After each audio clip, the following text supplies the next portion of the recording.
എല്ലാവർക്കും നമസ്കാരം. ജനുവരി 2-ാം തീയതി തൊട്ട് സംസ്കൃതത്തിന് വേണ്ടിയുള്ള ഓൺലൈൻ ട്യൂഷൻ സ്റ്റാർട്ട് ചെയ്യുകയാണ്. അപ്പോൾ ജോയിൻ ചെയ്യാൻ ആഗ്രഹിക്കുന്നവരെ 9846770380 നമ്പറിൽ കോൺടാക്റ്റ് ചെയ്യാവുന്നതാണ്. ഇന്ന് നമ്മൾ പഠിക്കാൻ പോകുന്നത് ചാപ്റ്റർ 8-ൻ്റെ 2-ാമത്തെ ഇമ്പോർട്ടൻ്റ് ടോപ്പിക്സിനെ കുറിച്ചിട്ടാണ്. അത് കാലങ്ങളെ കുറിച്ചിട്ടാണ്. ലെട്ട്, ലെങ്, ലിട്ട്, ഈ കാലങ്ങളെ കുറിച്ചിട്ടാണ് നമ്മൾ പഠിക്കാൻ പോകുന്നത്. ലെട്ട് എന്ന് പറഞ്ഞാൽ നമ്മൾ വർത്തമാന കാലത്തിലാണ് ഉപയോഗിക്കുക. ലെങ് എന്ന് പറഞ്ഞാൽ ഭൂതകാലത്തിലാണ് ഉപയോഗിക്കുക. ലിട്ട് എന്ന് പറഞ്ഞാൽ ഭാവി കാലത്തിലാണ് ഉപയോഗിക്കുക.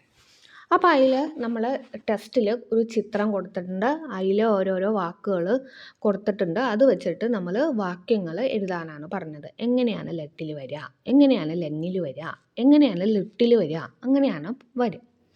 അപ്പം നമുക്ക് നോക്കിയാലോ, ലെട്ടിൽ എങ്ങനെയാണ് വരിക നോക്കാം.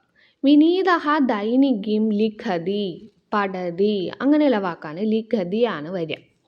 സാധാരണ പഠതി, ലിഖതി അങ്ങനെയുള്ളത്.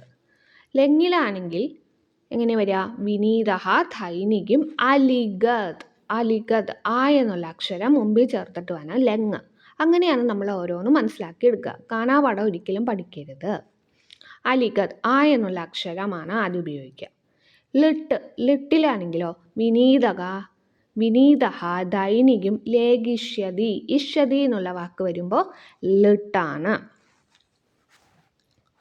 അപ്പോൾ ലെട്ടിൽ ലിഖതി, ലെങ്ങിൽ ആ എന്നുള്ള അക്ഷരം മുമ്പിൽ ചേർത്തിട്ട് ആ ലിഖത്. ലിട്ടിലാണെങ്കിൽ ലേഖിഷ്യതി, ഇഷ്യതി എന്നുള്ള വാക്ക് വരും. അങ്ങനെ നമുക്ക് രണ്ടാമത്തെ ഇത് നോക്കാം. ലെട്ട്, വിനീതഹ ഭോജനം ഖാദതി എന്നുള്ള വാക്കാണ് വരിക. അപ്പം ലിഖതി, ഖാദതി അതൊക്കെ ലെട്ടിലാണ് വരിക. ലെങ്ങാവുമ്പോൾ വിനീതഹ ഭോജനം അഖാദത്, ആ എന്നുള്ള അക്ഷരം മുമ്പിൽ ചേർത്തു. ലിട്ടാണെങ്കിലോ വിനീതഹ ഭോജനം ഖാദിഷ്യതി, ഇഷ്യതി എന്നുള്ള വാക്കാണ് ഉപയോഗിക്കുക. ഖാദിഷ്യതി. ഇനി നമ്മൾ മൂന്നാമത്തെ പാറ്റേണിലേക്ക് വന്നു. ആ മൂന്നാമത്തെ ഇത് പറയുന്നത് ഗച്ഛതിയാണ്. ലെട്ട്, വിനീതഹ മൃഗശാലാം ഗച്ഛതി. ഇത് ഓർഡർ തെറ്റിയിട്ടാവും ആ ടെസ്റ്റിൽ കൊടുക്കുക. ഗച്ഛതി, ആഗച്ഛത്, ഗമിഷ്യതി. അപ്പം ലെട്ടിൻ്റെ കൂടെ നമ്മൾ ഏത് ചേർക്കണം, ലെങ്ങിൻ്റെ കൂടെ ഏത് ചേർക്കണം, ലിട്ടിൻ്റെ കൂടെ എങ്ങനെ ചേർക്കണം, അങ്ങനെയാണ് പഠിച്ചേക്കുക. അപ്പം ലെട്ടാണെങ്കിൽ വിനീതഹ മൃഗശാലാം ഗച്ഛതി എന്നാണ് വരിക. ലെങ്ങാണെങ്കിൽ വിനീതഹ മൃഗശാലാം ആഗച്ഛത്. ലിട്ടാണെങ്കിൽ വിനീതഹ മൃഗശാലാം ഗമിഷ്യതി എന്നാണ് വയ്ക്കുക. അപ്പം ഗച്ഛതി, ആഗച്ഛത്, ഗമിഷ്യതി ഇങ്ങനെയാണ് അതിൽ വരിക. ഇനി നാലാമത്തെ നോക്കാം. ലെട്ടിലാണെങ്കിൽ വിനീതഹ സംസ്കൃതം പഠതി.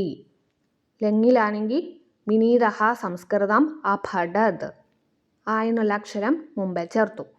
ലിട്ടിലാണെങ്കിൽ വിനീതഹ സംസ്കൃതം പഠിഷ്യതി, ഇഷ്യതി എന്നുള്ള വാക്കാണ് വരിക.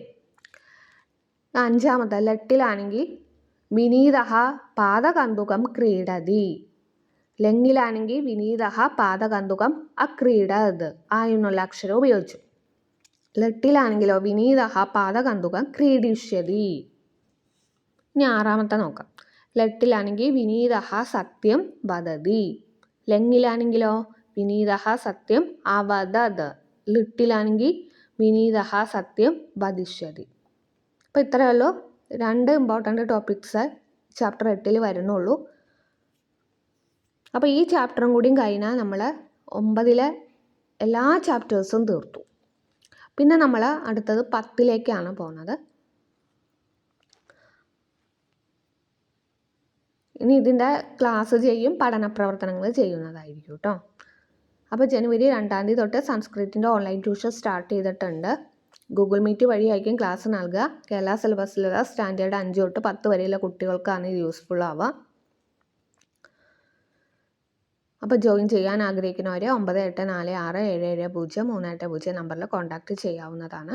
അപ്പോൾ എൻ്റെ വീഡിയോസും ഷോർട്സൊക്കെ ഇഷ്ടമാവുകയാണെങ്കിൽ ലൈക്ക് ചെയ്യുക, ഷെയർ ചെയ്യുക, കമൻറ്റ് ചെയ്യുക.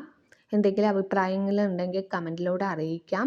എന്തെങ്കിലും ഡൗട്ടുകളുണ്ടെങ്കിലും കമൻറ്റിലൂടെ അറിയിക്കാം. Okay, thank you.